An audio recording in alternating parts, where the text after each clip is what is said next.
तलाक के कागज़। हमारी ज़िंदगी में ऐसी कई बातें होती हैं जिसके कारण हम अभी जो होता है उसे छोड़कर अपना सारा ध्यान वहीं लगा कर रखते हैं। मेरी ज़िंदगी में भी ऐसा ही कुछ हुआ। मेरे मायके में कुछ सालों से बहुत विवाद चल रहा था। मैं नहीं चाहती थी कि इसकी भनक या इस झमेले में वो पड़े, इसलिए मैंने उनसे इस बात को छुपाया और अपने तरीके से उसे हल करने में लगी रही। पर मुझे नहीं पता था कि यह सब इस तरीके से मेरे ही जीवन में और ज़्यादा परेशानी लेकर आ जाएगा। मैंने कई बातें थी जो उनसे छिपा कर रखी थी, इस कारण उन्हें क्या पता क्या क्या लगने लगा था और वो न जाने कब मन ही मन मुझसे अलग होने लगे। शादी के इतने सालों बाद हमें लगता है कि सब ठीक चल रहा है, लेकिन यह सब कैसे हो गया मुझे पता ही नहीं चला। कभी भी हमारे बीच में इस तरह की कोई बात नहीं होती थी। वो मुझसे ज़्यादा कुछ पूछते नहीं थे। उनका स्वभाव ही कुछ इस तरह का था, या शायद मैं ही अपनी परेशानियों के चलते वो नहीं देख पाई जो मेरे जीवन में आने वाला था।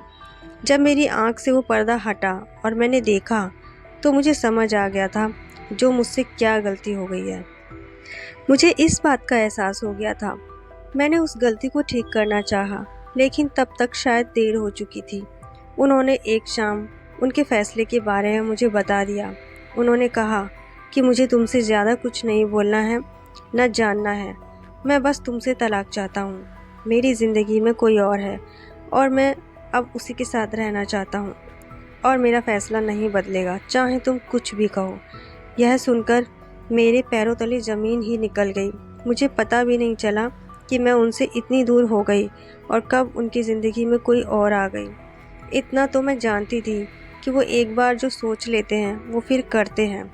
मैंने उस समय अपने आप को कंट्रोल किया। मैं उनसे बैठकर बात करना चाहती थी, उनसे सवाल जवाब करना चाहती थी।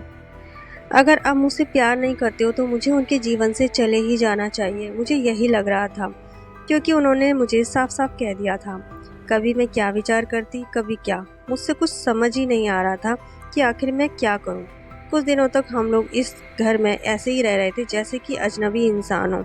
हमारे बीच किसी तरह की कोई बात नहीं होती थी।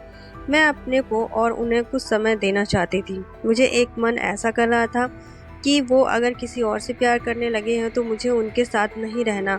उन पर गुस्सा भी आ रहा था, पर मैं अपने रिश्ते को और कुछ समय देना चाहती थी।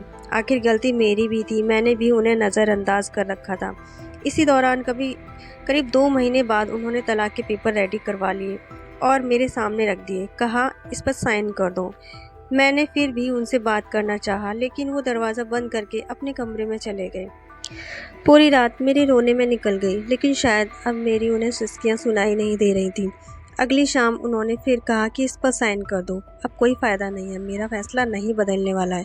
तलाक के बाद तुम्हें जो चाहिए मैं दूंगा, बस तुम इस पर साइन कर दो। मेरी ज़िंदगी में कोई और है, अब मैं तुम्हारे साथ नहीं रह सकता। इतना काफ़ी था मुझे तोड़ने के लिए। रात भर फिर मैंने कभी सोचा कि इस पर साइन कर दूंगी, कभी कुछ हज़ार तरह के विचार मेरे मन में चलने लगे। लेकिन मैंने सोचा कि मुझे इस रिश्ते को एक मौका और देना चाहिए।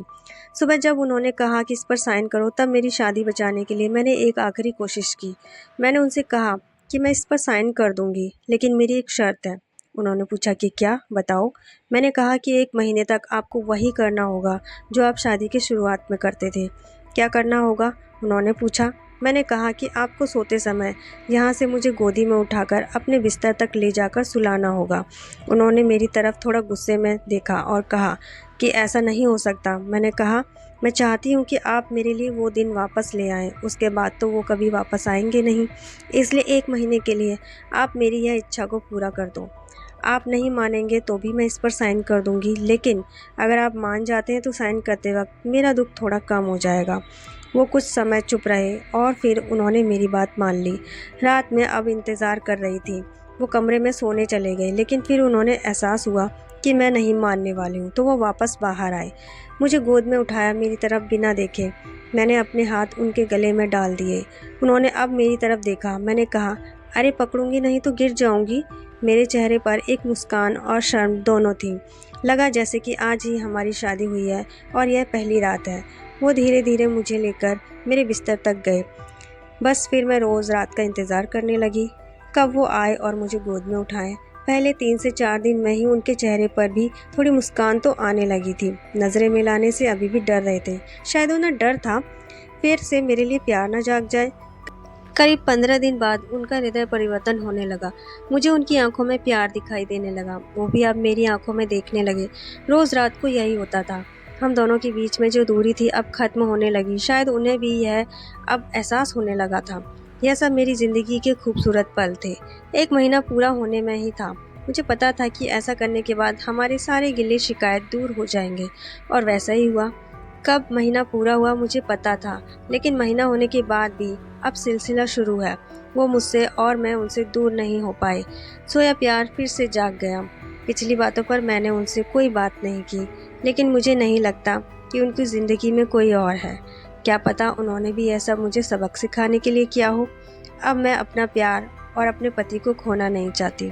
हम दोनों साथ में बहुत खुश हैं। तो दोस्तों, ये थी छोटी सी प्यारी सी लव स्टोरी एक हस्बैंड वाइफ की। आपको यह लव स्टोरी कैसी लगी हमें कमेंट बॉक्स में ज़रूर बताइएगा। वीडियो को लाइक और शेयर कीजिए। मिलते हैं नेक्स्ट वीडियो में। जय हिंद।